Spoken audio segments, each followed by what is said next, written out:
Bonjour les amis et bienvenue sur Ticoc la bricole.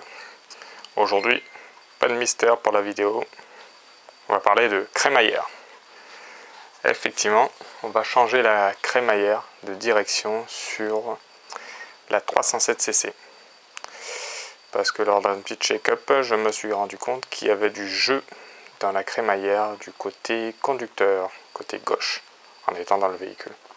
Un bon jeu directement dans la crémaillère, donc j'ai pas fait plus compliqué. J'en ai pris une d'occasion à la casse, qui est en super état. Donc voilà. Hop. Même les rotules de direction. Donc voilà. Donc impeccable. Alors pourquoi il y a du jeu dans cette direction, je ne sais pas. Dans la crémaillère, pourtant on n'a pas peu de trottoir ou quoi que ce soit. Donc mystère et boule de gomme. Donc voilà, il faut le changer. Donc on va s'attaquer à ça et je vais essayer de vous filmer tout ça, vous montrer le maximum d'informations pour que vous puissiez le faire vous-même aussi. Donc voilà. Bon les amis, ça va être courte la présentation. Je vous dis à de suite sur le véhicule pour le démontage et le remontage à la nouvelle crémaillère. À de suite. Heureux les amis. Alors pour commencer, pour la crémaillère, il faudra désolidariser la crémaillère de la colonne de direction. Donc pour ça, je vous conseille fortement de mettre les roues droites, le volant droit. Enlevez la clé pour qu'il reste bloqué à cette position. Parce que si vous faites pas ça, vous allez retourner, etc. Vous aurez peut-être après des problèmes avec des capteurs d'angle, machin, etc. Il y aura peut-être des témoins qui s'allument. Donc en faisant ça, en bloquant le volant droit avec les roues droites, avant de démonter, vous remontez pareil, vous serez tranquille après. Donc il y aura en bas de la colonne de direction, à l'intérieur de l'habitacle, il y aura une vis qui tient avec un écrou qui tient la colonne. C'est du 13 mm. Et il y aura deux petits écrous en bas, ou un cache en plastique. Vous n'êtes pas obligé de l'enlever, mais pour bien repositionner après, il vaut mieux dévisser ces petites vis. Et ce sera du 10 mm. Donc de toute façon, je vous montrerai ça dans la vidéo. Je mettrai les douilles qu'il faut pour les démonter ou les clés plates. Donc voilà. Ça, c'était le petit point important avant de commencer. Allez, on est parti.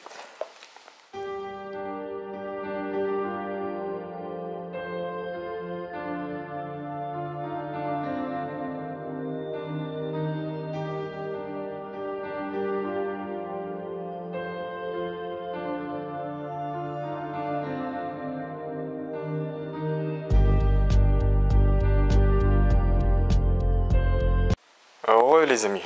Cette fois-ci, quand vous arriverez à l'étape du berceau, pour descendre le berceau, parce que oui, il faudra descendre le berceau, il faudra mettre un cric sous le berceau pour maintenir le cric et enlever les 4 vis du berceau.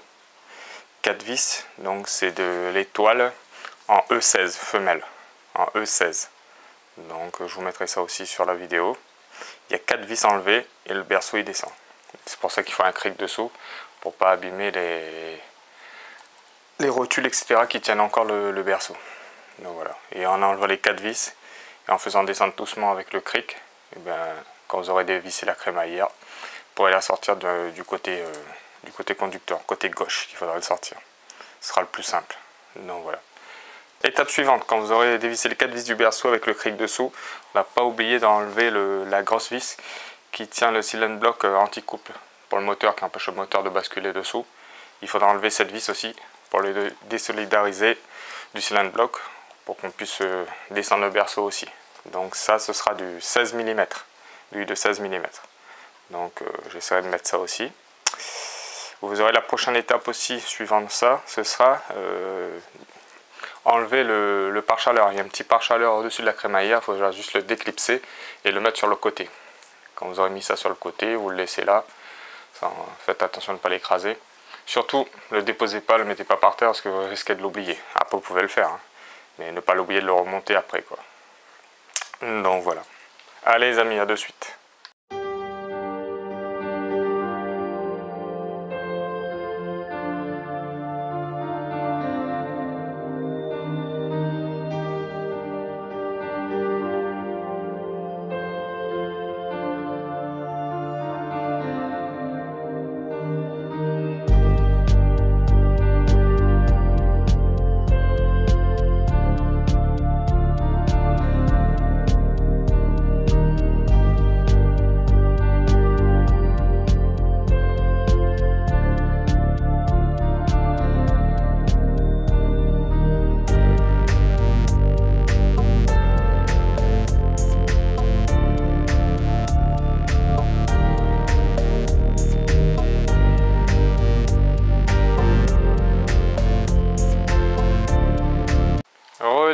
À cette étape-là, il faudra, avant de pouvoir enlever la crémaillère, dévisser la petite vis qui tient les tuyaux de la crémaillère, d'huile de la crémaillère, dans la crémaillère. Donc il faudra dévisser cette petite vis, c'est du TX40. Et quand vous aurez enlevé cette petite vis, il faudra prendre un petit tournevis pour écarter les tuyaux de la crémaillère, pour pouvoir enlever la crémaillère. Attention, il y a un peu d'huile qui risque de couler. Donc prévoir un récipient en dessous. Donc voilà. Allez, je vous dis à de suite pour la prochaine étape.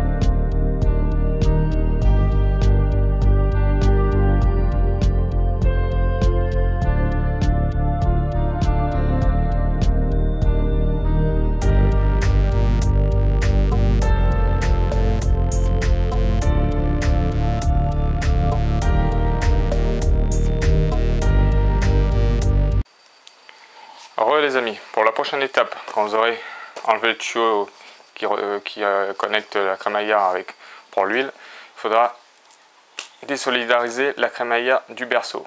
Donc il y a deux vis en 19 mm. C'est des tiges avec un écrou dessus en 19, donc il faudra les visser. Et si la tige ne veut pas sortir, dans la tige il y a une empreinte Torx. Et il faudra mettre une clé Torx dedans pour dévisser la tige. Mais logiquement, quand vous dévissez l'écrou 19, comme c'est bien, assez souvent c'est bien grippé dedans, donc ça dévisse tout en même temps. Donc vous n'aurez pas besoin de cette empreinte. Mais au cas où, il faudra une empreinte. Donc voilà.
là, les amis, pour la prochaine étape maintenant, c'est mettre la crémaillère sur une table et utiliser une tulipe, dévisser les anciennes rotules de direction.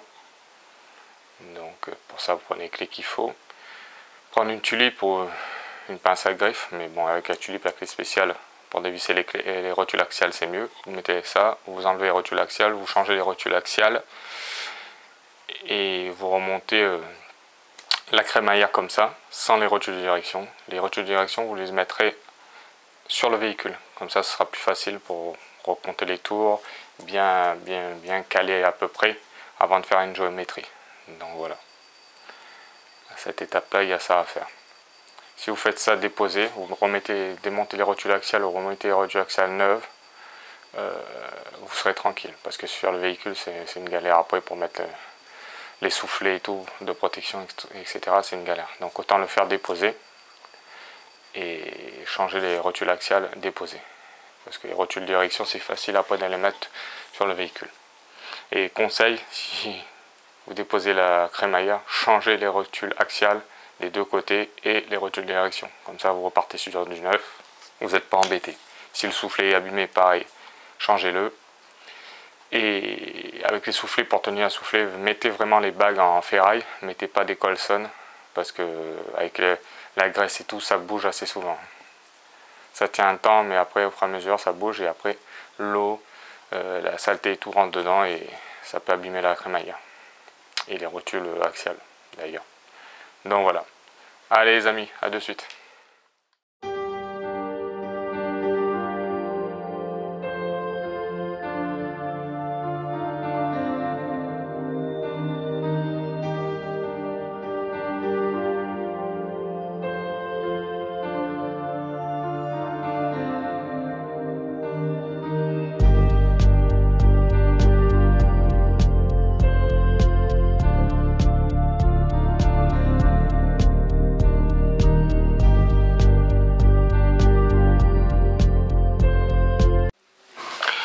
Les amis, à cette étape, il ne vous reste plus qu'à remonter la crémaillère de direction sur la voiture. Donc il faut faire les étapes inverses. Comme je vous ai dit, mettez pas les rotules de direction tout de suite. Attendez que la crémaillère soit bien remontée, parce qu'il faudra la bouger et tout pour bien la remettre. Quand vous remettrez la crémaillère en place, il faudra remonter petit à petit avec le cric le berceau au fur et à mesure, parce que si vous essayez de visser quand le berceau est en bas, ça ne s'adaptera pas les trous. Les brides ne rentreront pas, les brides qui amènent l'huile de direction assistée dans la crémaillère, s'adaptera pas, la bride ne s'adaptera pas avec la crémaillère. Donc il faut remonter la crémaillère tout doucement jusqu'à ce que ça s'adapte. Visser les vis tout doucement, que ça prenne bien. Et après, quand vous avez fixé la crémaillère sur le berceau, en remontant un petit peu, comme j'ai dit, vous remontez tout doucement pour que la partie qui sort dans l'habitacle, la partie avec la colonne de direction rentre bien sans écraser le caoutchouc, rien du tout. Et vous remontez tout, vous revissez le berceau, les 4 vis, vous faites tout dans le sens inverse. Et après, vous attaquerez aux rotules de direction. Donc voilà. Allez les amis, à de suite sur le véhicule.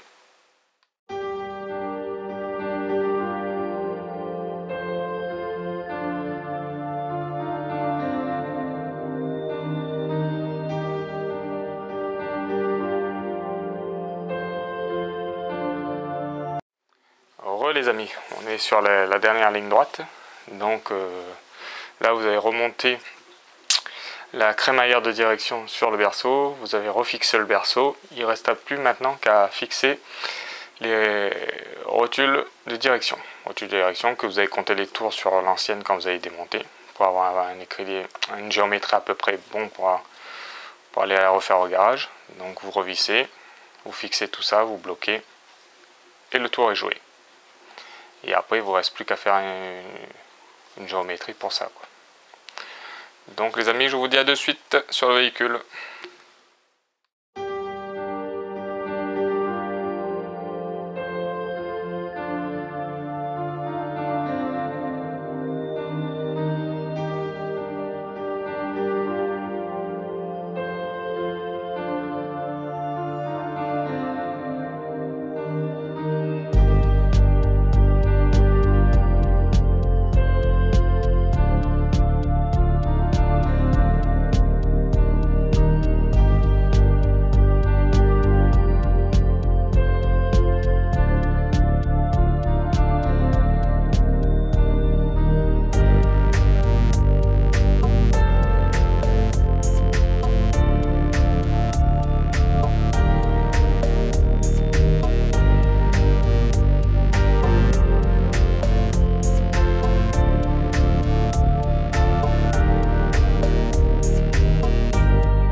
les amis, quand vous ferez le remplissage du bocal direction assistée, le peu que vous avez enlevé, que vous avez perdu, vous allez remplir jusqu'au maxi, voire un peu plus, c'est pas grave puisque ça va descendre après.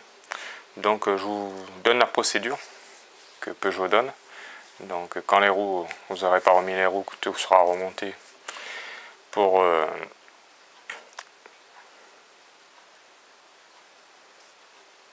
purger la direction assistée. Donc ils disent remplir le réservoir d'assistance de direction jusqu'au repère maxi du bouchon, moteur arrêté, manœuvrer lentement la direction de butée en butée dans les deux sens, 10 fois environ, refaire la pointe jusqu'au repère maxi du bouchon. Voilà, ça c'est pour qu'il y ait bien l'huile partout dedans. Après, pour purger le circuit hydraulique, quand vous aurez remis les roues et tout, que la voiture elle sera par terre, faire tourner le moteur à ralenti durant 3 minutes sans action sur le volant. Donc vous laissez tourner la voiture pendant 3 minutes tranquillement, 3, 4 minutes, 5 minutes. Et après, ils disent faire la pointe au fur et à mesure des baisses de niveau. Logiquement, si vous avez bien fait l'étape juste avant, quand les roues étaient en haut, il n'y aura pas besoin de trop rajouter, quoi. Après, pour purger, il dit purger le circuit en manœuvrant la direction plusieurs fois dans chaque sens. Faire la pompe au fur et à mesure du baisse de niveau. Voilà, c'est pas plus compliqué que ça. Donc j'essaierai de vous prendre une petite photo de la procédure, ou sinon vous avez entendu comment ça se passe. Et quand vous aurez fait ça, c'est fini. Il restera juste à aller faire une géométrie, puisque là ce ne sera pas parfait. Ce sera mis à peu près pareil, mais il faut absolument faire une géométrie quand on agit sur ces éléments-là. Donc il faudra faire une géométrie. Si vous avez les pneus morts, changez les pneus aussi pour pas avoir un bon truc. Donc voilà. Donc à partir de cette étape, tout est fini. Il vous restera juste la géométrie à faire. Donc l'opération est terminée avec succès. Allez les amis. Bon, j'espère que cette petite vidéo vous a plu. Pensez à vous abonner. Vous trouvez tous les liens des réseaux sociaux dans la description comme d'habitude. Et puis je vous dis à bientôt pour une nouvelle vidéo. Ciao les amis!